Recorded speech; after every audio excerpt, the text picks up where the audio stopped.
বাংলাদেশ বনাম আফগানিস্তানের super over match.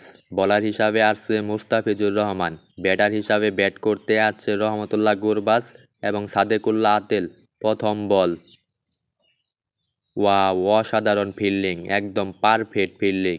এক বলে 1 রান সংগ্রহ আফগানিস্তানের। দ্বিতীয় বল, ইয়র্কার বল ছিল পায়ের ভেতর, ডট বল।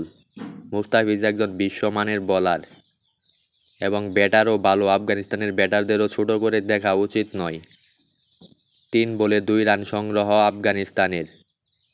5 নাম্বার বল, মনে হয় বাউন্ডারি হবে। হ্যাঁ, অবশেষে 4 হয়েছে।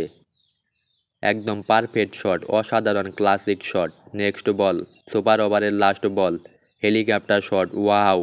ইয়র্কার বলে বল গ্যালারিতে পাঠিয়ে দিল সাদেকুল্লাহ আতেল। 1 ওভারে 13 রান সংগ্রহ আফগানিস্তানের। 6 বলে 14 রান প্রয়োজন টাইগারদের। বাংলাদেশ যদি 6 বলে 14 রান করতে পারে তাহলে সুপার ওভারে বাংলাদেশ ম্যাচটি জিতে যাবে। প্রথম বলেই পিচ দিক মেরেছে, মনে হয় না 2 এর বেশি রান হবে। হ্যাঁ, অবশেষে 2টি রান। 5 বলে 12 রানের প্রয়োজন টাইগারদের। দেখা যাক এই বলে কি হয়। ডট বল, আরও একটি বল ডট গেল। চাপে পড়ে গেল বাংলাদেশ। আবারও পিচ দিক কাট করেছে। ওয়াও, অসাধারণ, অসাধারণ। এই 4টা রানের সেভের বিনিময়ে এক হয়ে বাংলাদেশ ম্যাচ হারবে, নয় আফগানিস্তান ম্যাচটা হারবে।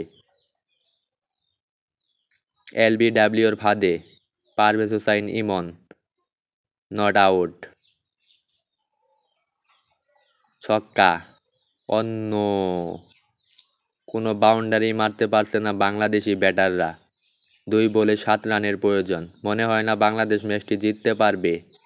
হ্যাঁ, ক্যাচ, লাস্ট বলে catch, out. Go to dressing room, Bangladesh ম্যাচটি হেরে গেছে।